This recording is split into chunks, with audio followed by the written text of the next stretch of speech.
Boom. Hey, what's happening? Ward Wrestling Live. We are here, man. Another evening show. The new year has started. Probably haven't seen a show in a couple weeks with the holidays and everything. But, man, we're doing it again. And we're here with an absolute stud, FLO #1, Chase Horne. First of all, my shows now are brought to you by Competitive Edge Wrestling. They offer team gear. They offer news and rankings. They offer a ton of cool stuff. Hit them up at competitiveedge.us for your team gear, for your news and rankings, for any clothes and things like that. So they're dope. They were the knockout sponsor, so thank you for that. But anyway, with that being said, we're here with FLO #1 at 285, Chase Horne. He goes to school at West Lawrence in Georgia up there.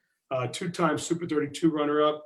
Two-time Georgia State champ, two-time knockout champ, Armageddon champ, won his competition, won his match at Who's #1, and he was part of the Elite Eight Minion team that shocked the world and beat PA this year. So that was a big thing for Georgia to do.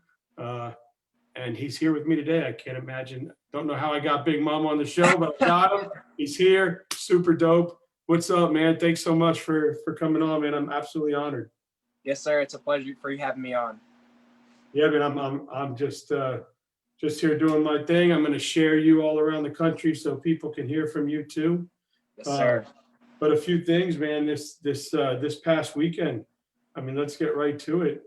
This past weekend was what a great tournament put on by the team over at Osceola, Jim Price and Shay Haas and Mr. Haas and Coach Bird and his whole staff. They put on a fantastic tournament during these times, and to be able to get teams in like yourself, because it's tough to wrestle during these times, right? So any opportunity we get. Now, you were down last year when it was at the high school, walking into the new place, into Silver Spurs, man. What'd you guys think when you walked in and kind of saw the showcase this year? Yeah, that was awesome. You know, I walked in, I was like, and I was talking to some of the guys. I was like, man, this give me Fargo vibes. You know, with the raised mat and the big old arena and stuff. It was awesome to compete in. You know, such a cool environment. Yeah, and man, it was nice to. I think we had like 60 teams or something that came down. Yeah. And then we added girls this year. When I say we, not we, I had nothing. Yeah. To do, but as far as Florida and Osceola, they added the girls. They added the middle school. Did you guys get to? Were you guys able to get to see any of the little guys and little girls wrestling before you started?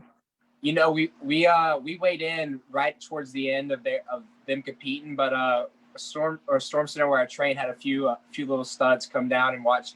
I got to talk to them a little bit, but I didn't get to see them wrestle, but you know, it was good to see them around.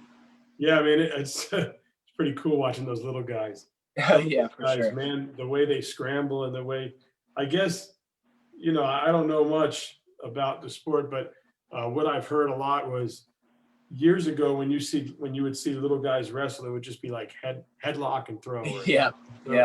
And now you're seeing a whole different youth, technically, right? I mean, they're right. Yeah.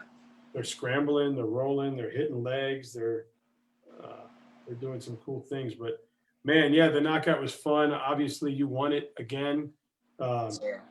What did you think about the competition this year? What did you think about, obviously you came through 285. I mean, fortunately for your case, not too many people. I'm sorry to those out there that lost to him. I love you all, my Florida people. But yeah, nobody really put up a fight to you, right? Right. Yes, sir. I think they were all first period pins, but yeah, it was awesome. I mean, a few new schools came out. Baylor and Tuttle had a bunch of nationally ranked kids, but some of the other brackets were absolutely like awesome. Like I think 145 and 138. Those brackets were stacked. You had ranked kids wrestling for 3rd and 4th, 5th and 6th. Yeah, I mean, if you're listening to this around the country, man, that tournament this year was just insane. I mean, we were talking about it before we got on the show, right? What was the one? Corday and was it Caps? I think that was 113. 113, and that thing went to like What do you got? I call it double overtime. My kid gets mad at me. Dad, there's no overtime at wrestling. It's ultimate tiebreaker. I'm like, Yeah, I think sorry. sudden victory. Yeah, Yeah, and that scramble happened, and dude, it was insane. man, if you were to let go of that leg, Dude, it was all, dude. They were going all over the place. I thought there was like 2 times during that exchange. I was like, all right, Corday just lost, and they found a way to get back on top. It was a fun match to watch. oh man, and if that freshman would have knocked off Corday, man, the place That would would have been big have berserk, right? for sure. Yeah, and some, we were talking about it. Obviously, Cochran got a big win over one of our guys here in the state, Lucas Willis. That Right. was a great match. Came down to the end. Oh, the big guys, right? The 195ers. What was that? 195. That was a loaded bracket too. Mikey Tauschar, I'm pretty sure he's ranked top 20, and he was wrestling for 5th and 6th. Yeah. State champs everywhere. Yeah, I mean, it was insane. Who the Crook boys? We were talking about the Crook boys, right? You Yeah, got a chance Crook to boys. watch those two for the first time, right? You said you had For sure. I've never seen them before. They impressed me a lot. They impressed me a lot. Them and then Basile wrestled. Right. The second, obviously Crook and Jacobs was a great match. 2 Florida guys, but that Jack Crook, Mike Killick was a Right. really good match there too. I think it was just a 2-point match or something, if I remember Right. I hit up, if Killick's listening, I hit him up to see if he wanted to come on the show too. He might come on. That'll be cool to have him on. He's a stud, right? For sure. I did hit up the Crook boys too. Yeah. I love Michael. He's a cool dude. Yeah, they're great, man. I had, I mean, there were nationally ranked kids falling out at the quarterfinals. It was Right. It was insane. Right. It was really fun to watch. So kudos to them that put on the knockout. Kudos to the sponsor, Competitive Edge, and kudos to Coach Bird and his crew. That was fun, man. So West Lorenz Wrestling, man. So your high school, right? Yes, sir. What has that place meant to you? What makes them so great? How good are those coaches? And what expectations do you guys have this year going through the Georgia States? Yeah, so we got a pretty solid team this year. Maybe not quite as tough as the teams we've had in the past few years, but we're hanging in there. We got a pretty young group of kids, but I think we can push for state and hopefully do well.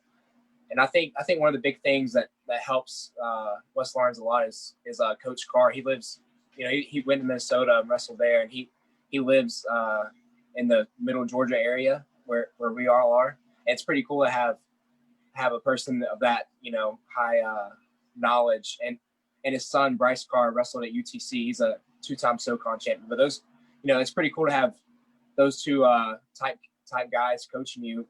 When you're from middle Georgia, it's pretty cool. Yeah, so how long have you been wrestling? How old were you when you started?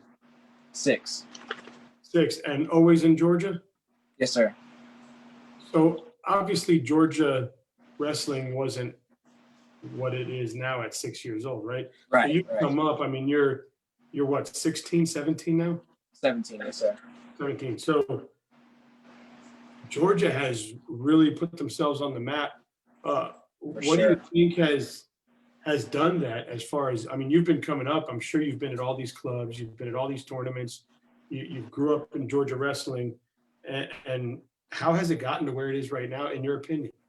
Right. So I think the big, we've had pretty good bunches of groups that came up, but I don't think none is quite as good throughout as we have, this in this class right now. Or in the class and class above, those type kids. But I think the biggest thing is we were on the Minion teams together when we were 10 years old, and we were wrestling the best competition, and we were competing with them. So it's like when we got in high school, we were like, man, we've already been doing this since we were little. I mean, we've been doing this since we were 10. So we we want to go out there and compete and beat up on these kids from other states. I think for people that graduated kind of after us, it was kind of like, oh dang, we're gonna have to wrestle these kids from different states. They're probably way better than us, but I think our mindset's like we want to be best in the country, not just in the state. Well, and I got to admit, I mean, I was not at Super 32. They didn't allow any media there, and my son wasn't there. but I was at GFC. I saw what happened at Super 32. I saw what you guys did in the Elite Eights. Right. And it had Georgia's footprint over all those tournaments. And that had to feel good for you guys coming home to Georgia saying, hey, look, we got something to prove. And then obviously the Elite Eight happened. How awesome was that? Man, that was awesome. I told Cliff Frightwell, he ran the tournament. I was like, this was legit the coolest duel I've ever been a part of. When we wrestled Kong, that was the most fun I've ever had in a duel. So it was pretty cool. I got to knock off the #1 kid and get my #1 spot back. That was a cool part too. But that was the kid that beat you at 32. Yes, sir. Yes, sir. That was so you were able to get one back on him. Yes, sir. Man, that's pretty cool. And I was watching some of it on was it track? It had its own website. Oh, it had its own. That's right. I had to go to the website, and then I remember plugging in, and then it came up, Right. and I mean, it was like you guys were on top of each other on the mat. You was young, but it really looked like almost like banquet style was the tournament, right? Yeah, yeah. It was real close up. And my parents were like sitting in just in a little table and chairs right there. They had a live DJ going on. It was just like in a little in a ballroom, just 4 mats, 4 of the best teams in the country just coming out. It was awesome. It was a great atmosphere. And so I'm sure you talked to Coach Fretwell and stuff. I'm sure you still talk to him today. Is this something that, because this was the first ever one, correct? Right. Yes, sir. I think they're planning on. Oh, my bad. Go ahead. Go ahead, man. I was going to ask you the question, but this is something that I think they want to do it next year too, and I believe there's some talks about doing a freestyle and Greco one too. So cool. Now you had mentioned you've been out to Fargo. You've competed at Fargo. Yes, sir. I went my freshman year. I got 3rd in both styles, and then my 8th grade year I placed in Greco, but not freestyle. Nice. So you're hoping to get one more in next year, right? That's for sure. Yeah, obviously with this year happening, unfortunately. But I think we've learned when anything like this happens, just bring all the tournaments to Myrtle Beach. That's right. That's what they did. So yeah, Myrtle Beach works. That's cool. Hey, so listen, you got an opportunity to compete on who's #1 now. That's right. Who did you wrestle there? I wrestled Keontae Hamilton. He was from Maryland. He's committed to Rutgers to play football and wrestle. So. Oh wow, to do both. Yeah. So he's probably quite an athlete now. How'd that go? I ended up beating him 10-6. I got a last-second takedown to kind of ice it, but it was an awesome experience. Yeah, it's something you've always wanted to do, right?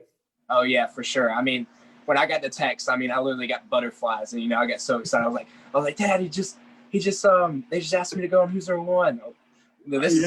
That's something I watched the highlights of since I was a little kid. Like highlights, like man, I want to be there. Like it was awesome. Yeah, 2 of the girls that were there, Skylar and the other girl, they're like best friends, and they Ali Welker. Yeah, and they ended up getting the text separately, not even knowing about it. Yeah, and they're best friends, and they get to go to wrestle each other. That was right. And I had them both on right before they did that, and just to hear their story was pretty dope. That was pretty cool there. What do we got here? Jason Fulmore. Chase dominated. Yeah. Appreciate it. There we go. Montez, what's up, my brother? Sincere Ward, yes, sir. And Julio Nader Andahar, he's the man. That guy does these wrestling designs.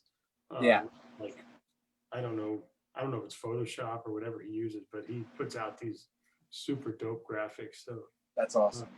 Pretty awesome what he does. So choosing NC State, man, obviously being a top athlete and being a big guy. I know talking to coaches around the country, it's not easy to find a real good heavyweight. Right. What made NC State the right spot for you? So I kind of, it just seemed like a good fit. It has, some of the best training partners in the world. I mean, they got Nick Wazowski, Mike Machiavello, their assistant coach, Tim McCall, and they just got Ed Ruth in the room. So, I mean, for for a big guy, I mean, there's not much more you can get. And then you know, it's a southern, kind of not too far from home, and it kind of has a southern feel. And you know, obviously they were number 3 in the country last year, so it's an awesome school. I love the coaches, and when the dead period got extended until like January or something, I was initially wanting to take all my visits, but I told my dad, I was like, I honestly don't see myself at any other school except for NC State. So I mean, I don't really see the point of, you know, waiting any longer. So Yeah, so you pulled the trigger. Good for you. And Yes, you sir. know, right, obviously you got a good head on your shoulders. You make a decision, and you know, everything that's happened to you up to this point. How much do you? How much would you say wrestling made me who I am today? A lot of it, man. I think wrestling, it just teaches you so much. Like it's the work ethic in it, and you know, determination wrestling takes to be good. I mean, like I think the biggest lesson I've learned from wrestling in general is like, if you want something, you have to go work for it. You have to go work for it. You have to beat out this. There's other people who want the same thing. You have to go beat them out and, you know, work harder than them. Yeah, I hear it all the time when I speak to high level athletes and kids and adults and coaches. They all say the same thing. Wrestling just teaches you that, you know, nothing in life is easy. You got to work for it. Right. But when you get that win, or you get that satisfaction, it's something that people tell me that winning a wrestling match is just a feeling that you can't explain. That's true. It's Very like a true. brawl, right? It's a fight. You know, it's 2 men, women, boys, girls, whatever, going at it to see who's the best right there, or the strongest. That's right. So to come up on top sometimes has got to be just euphoric. Is what people tell me. We got Sincere Ward says, Chase, bro, keep up the grind. Best believe I'll see you soon up there in North Carolina. And Tina Martin Lillard, what's up, Tina? She says Chase is one of the best kids we know. His off the mat mannerism is amazing. So glad he and Tyler have been same team. Best of luck, and God bless to you, Chase, and the Horne family. For sure. Love you, Miss Tina. Yep. So we got that. I told you what the other one said, and that's okay. All right. So Southeast Wrestle sent me a few questions earlier today. My man Jason over there. So he said, being a small heavyweight, how do you deal with a lot of the really, really big guys? Yeah. So when I wrestle with the big guys, I mean, I kind of like to focus on angles more as you know, I wrestled guys that they differentiate between, they could be up to 225 all the way up to 285, you know, so it's a pretty big gap. But I think when I wrestle the real big guys that are hard to move, I have to work on getting angles, and maybe not. I like shooting high C's and stuff, but I don't like shooting underneath those guys. Maybe more snatches and getting angles and getting them moving. Yeah, because if they fall on top of you, you're screwed, right? That's right. That's right. I've got another one, but Jason Fulmore just put another one up here, and you might understand. He said, how much did you want the Kong duel to come down to verse Copass? Dude, that would have been amazing. I literally like 10 seconds. There's 10 seconds on the clock, and Noah was down by a point. So I was like, all right, it's gonna come down to me. And Caleb Henson actually walked up to me. He's like, hey man, this is what you wanted. This is what you wanted to come down to you. And I was like, heck yeah. And I slapped his hand, and then 10 seconds. Next thing you know, Noah takes the kid down, and he hadn't taken him down the whole match. And the whole place is going crazy. Like it was so cool. And then, I couldn't really get crazy because I was up in 5 seconds, you know? So. and you obviously knew what you were up against, because you just right. went up against him right at 32. Right. So, but that would have been amazing. That would have been awesome if that would happen. His other question. Now, do you have a preference in which one you wrestle? Do you prefer the small and agile heavyweights, or do you prefer the big and slower heavy guys? You know, I think the funner matches to me are the ones, you know, that are more agile and you know, move with me and create more action. That's funner to me. But I obviously don't mind wrestling the big boys. I think in the Armageddon finals, I had a kid. I think I weighed in at 236 and he weighed in at 234. So I mean, he was a little guy, and he moved well, and it was a really fun match from getting in. He scrapped it out. It was real fun. Yeah, the kid that you had in the finals at Knockout, man, real nice kid from down here in Florida, and man, he's built like a wall too, right? He didn't have. I thought he looked like an NFL linebacker. Yeah, he was wearing a basketball shirt on, and coach was. So I don't know if you saw, I was sitting on that chair where I was taking pictures. Right. And then there was a coach on the floor and was like, basketball? That dude needs to be wearing a football shirt on. Yeah. I mean, he's a big dude, man. Real nice. Yeah, he is. I thought with his size, maybe he'd kind of be able to give you a little bit more work, but that didn't happen.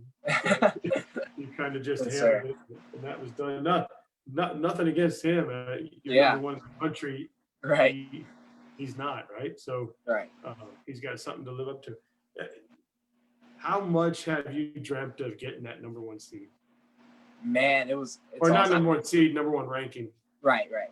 That's something I've been working for ever since I started getting real serious into wrestling. Like, I've been looking up to Gable Stevenson and those type of guys. I'm like, man, I want to be that guy. I want to be the guy that the kids look up to.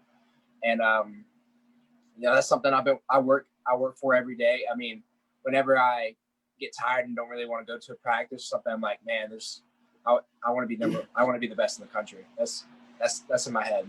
Well, I'm obviously seeing how much of an amazing person you are, because the comments that are coming in, the comments that happened when I posted I was going to have you on my show, not so much about wrestling, just so much about your character. And it says a lot about you. I mean, your parents, I'm sure there's somewhere listening to this. So, yes, sir. I mean, obviously everybody around you is doing a good job.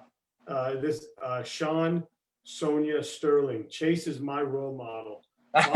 Since I was 6. He has taught me the reason to believe. Seaton Sterling. Seaton, yeah. That's a little man from Storm Center. What's up, Seaton? Yeah, so obviously you're doing what you set out to do, and you got guys like that and kids like that looking up to you. That's awesome. So, before we get into the 10 questions, what's up next for Chase Horne? Going to finish out this season. We have probably about a little over a month left of the season. We're about to start state and all that. So obviously want to keep out the season, keep dominating, scoring points. And then I think I told my coaches right after state, I'm focusing right on freestyle and getting into that. I want to make a junior world team this year. That's my goal. Nice, awesome. Now, is there on your way to a third state title? Is there anybody in your way? Is there anybody out there in Georgia that you think that's the one kid that I gotta keep an eye on? I haven't looked too much into it. I'm sure there's a few pretty good kids I need to keep an eye out on, and don't slouch off when I wrestle them. So we'll have to see. Yeah, you just wrestle, right? You don't. That's right. You're at a point now where you don't even look at the bracket, right? You just. That's right. And my son is young; he's 15, and he's only been wrestling for a few years. But one thing I heard him say today was, "Hey, you know what? I'm going to start not looking at the bracket. I'm going to start to just go wrestle." Right. That helps tremendously. I think that's part of the growing up process, or part of the getting better at wrestling process. Because when I talk to a lot of the top kids like yourself, they'll say, "Yeah, I stopped looking at the bracket a few years ago. I just show up and see what happens." Yeah, at Knockout, just about at any tournament, my dad I don't even look at the bracket. My dad's just like, "Oh, you're up in 4. I'm at 5." And I'm like, "All right, just go there." I think I give a crap more than he does. Like I'll try and say, like, I'll see when he's got like a whatever, and he's still, he's still working on his mindset. So right. You see a ranked guy and you're like, oh shit, Right. But I'm just like, well, someone's got to wrestle him. That's right. So this time it's you. So just go and see what you can do. He wrestled a ranked guy at the Danny Byron, and he did okay. He rode him out the whole second period. He ended up losing in points, but there were little signs of the progression. You can see him. Right. So it's been fun. Let's see. Anybody else commented? No. All right, here we go. You ready? I'm ready. Greco or freestyle? Freestyle all day. All right, cobbler or pie? Ooh, that's a good one. I'll take cobbler. I'm a Southern boy. I like cobbler. With a little bowl of ice cream? That's right. Yeah. You can't beat it. You can't beat it. You go high C or ankle pick? Ooh. I like ankle picks. You know, they're much more cooler, but I think high C's are more effective. You hit them on a more multitude of people, but I'll go high C. All right, you're in a big barbecue country. You going ribs or chicken? Ooh, ribs. Now, do you like the little baby backs or the big pork ribs? I like baby back. Yeah, me too. Things are good. I eat chicken all the time. I eat it at least three times a week. So I'll go baby back. Yeah, I'm learning that's a wrestler's life. My son we're out of vacation now. Tomorrow's school starts, so he was already in the kitchen with chicken breast and rice. Right. The double or the single? I'll go single leg. It's hard to double big boys. I bet. You going arm throw or arm drag? Ooh. I don't know. I never could get the feel of an arm throw. I'll go arm drag. You going Whopper or Big Mac? Whopper. Big Mac's not that good. Overrated. Whopper. Love it. There was a song that used to say, I like the Whopper, the Big Mac. I can't say that word on the air. Yeah. But I like the Big Mac too. I like them all. I'm fat. Suplex or head and arm? What was the first one? Suplex or head and arm? Ooh, dude, if you can hit a suplex, gotta be suplex. That's the coolest thing. You going grilled cheese or peanut butter and jelly? Ooh, man, you give me tough ones. How about fried peanut butter and jelly? If it's fried, I'll take peanut butter and jelly. I don't know. I think I'm gonna go grilled cheese. I think I'm just in the mood for grilled cheese right now, so I'll go grilled cheese. I like it.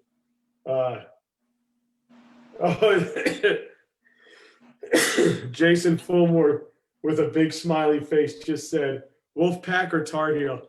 Dude, pack all day. And I hope no one's watching. I hope no Pettigrew's watching. And Caden McCrary. Pack. Go pack, baby. Half or cradle? Oh, I like cradles. Nice. There you go. Hey, man. Chase Horne. He's the man, number one at 285, doing big things, man. I hope I get to talk to you again, man. I hope I get to come across you again. Yes, sir, for sure. Thanks so much for coming on my show, man. It's an absolute honor to have you.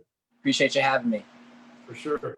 You have a great night, man. And obviously your coaches, your parents, everyone around you is doing the right thing. You've got a great young man here. So keep kicking life's ass, brother. Yes, sir. I appreciate it. All right. See you. Yes, sir.